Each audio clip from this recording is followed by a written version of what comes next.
मी दीपक सूर्यवंशी आम्ही चाललो आहे फिरण्यासाठी खास ते ही कुठे माहितीये पालघर या ठिकाणी आम्ही चाललो आहे केळवा डॅमला। जर आम्हाला रस्त्यामध्ये एकदा एक नंबरचा व्ह्यू दिसलेला आहे त्र्यंबकेश्वरच्या पुढच्या घाटामध्ये म्हणजे जवळच्या रोडला।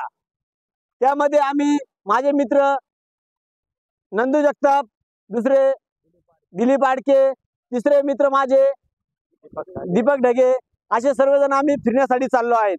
तर याचा व्ह्यू बघू शकता आपण वरतून जसे ढग एकदम डोंगरावरती उतरले आहेत।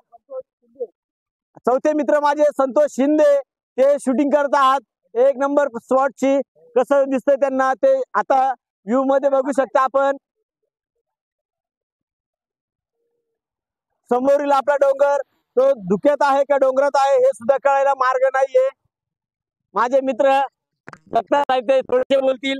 बोला साहेब तुम्ही। अगदी निसर्गमय ठिकाणी आम्ही इथे आलेलो आहोत। एकदम तुम्ही जर वर बघाल तर एकदम झरे वाहत आहे। एकदम आवडता स्पॉट इथे आहे।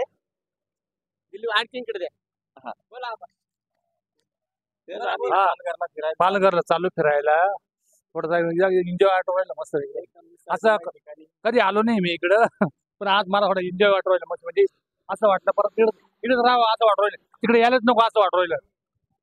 बगूरला नाणेगावला तिकडे यायलाच जावं नको पण असं इकडे वाटतं इकडेच राहावं असं वाटतं। नाही नाही खरंच हे सौंदर्य पाहणं कसं आहे, मजा वाटते हो इकडे आलं। निसर्ग म्हणजे वातावरण कसं आहे, इथं पाऊस चालू आहे।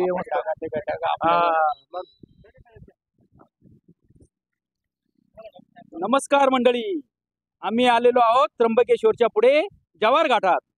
आता इथनं आम्ही पालघर नंतर आम्ही कोणता डॅम केळवा ब्रिज इथे जाणार आहोत।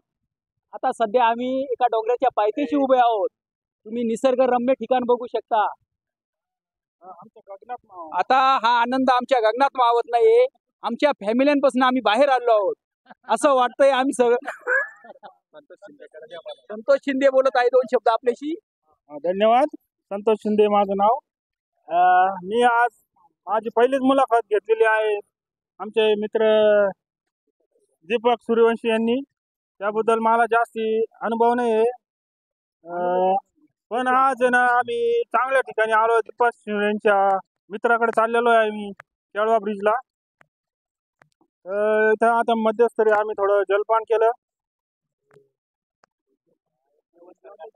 निसर्गाचा आनंद घेतोय। आणि काय ते झाडी, काय ते डोंगर, काय ते वारे। ठीक आहे।